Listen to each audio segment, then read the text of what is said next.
Siyabonga baba wethu omuhle, uNkulunkulu wethu ophilayo. Kulesikhathi uNkulunkulu wethu ongcwele, sibonga baba kuba uNkulunkulu osabelako njalo. Sithokoza Nkosi kuhlala kuwe, phalisilivu lakho Nkosi masihleli kuwe. Kona kuphila lokuphakathi uNkulunkulu wethu ongcwele.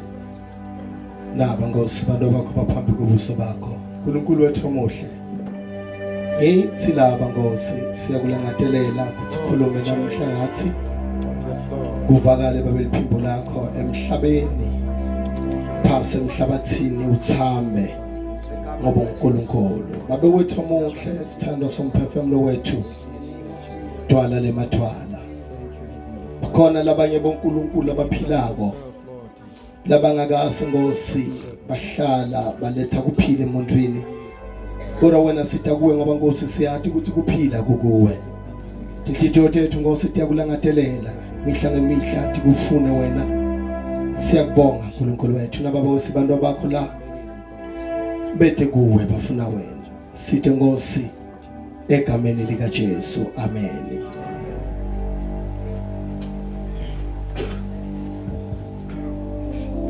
Sanibonani bazalwane.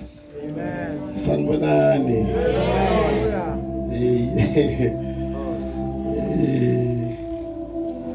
Okay, ephaya. Hlala ngala. Nkosi. Hlala ngala. Ngisehlala ngala. Kunemuntu. Okay. Siyavusela abazalwane, ngivusela abafundisi bonke lapha khona phakathi kwethu. Ngivusela umfundisi lapha khona phakathi kwethu. Ngivusele bonke labasivakashele egameni lika Jesu Kristu. Haleluya. Ngibuye ngivusele abantu labasha bonke labakhona kulanga labo namhla lokuthi ukhona uNkulunkulu sivala. Neku appreciate abazalwane, ngicela ngiphe lapho uvuleke nje kakhulu.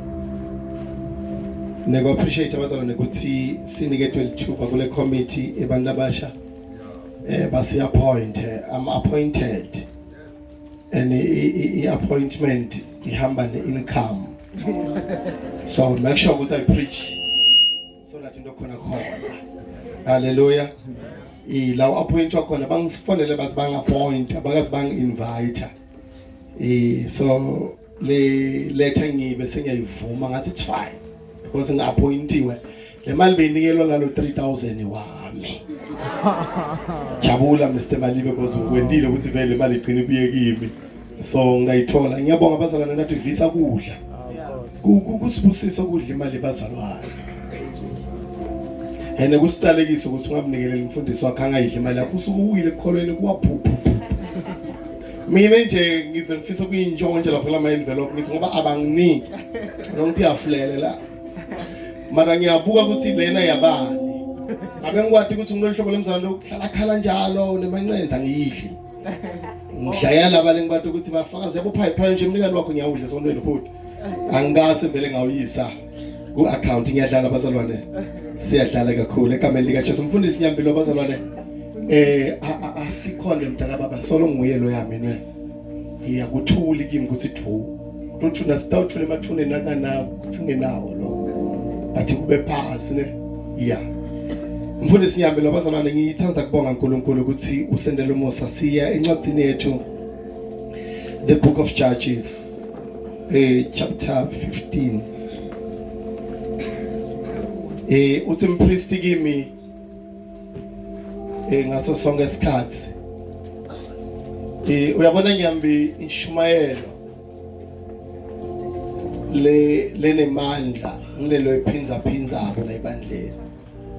Siyiva kakhulu kundlula lelo Ishumayela kanye sithi ushayile but still leya asiyiphili. Si understand lelo hlalo siphinzela yona. So uma kwangiva abazana ngishumayela ngaleli verse leli sho ukuthi umdzala la ifaith. Ene fanele ukushadile. Khulume kahle ngisho. Uma ngabe leli verse loshumayela ngalo leli uladi ene wake wangifa ngishumayela ngalo kufanele kube sowushadile because I remember very well mangishumayela verse leli bengingakashadi ene bengisengaboni hey manje ngisenkonzweni yenu vele Amen. abekho bale ngaphandle bahleli phansi kwesihlahla abangenelana nadala bengisengaboni bangishumayela le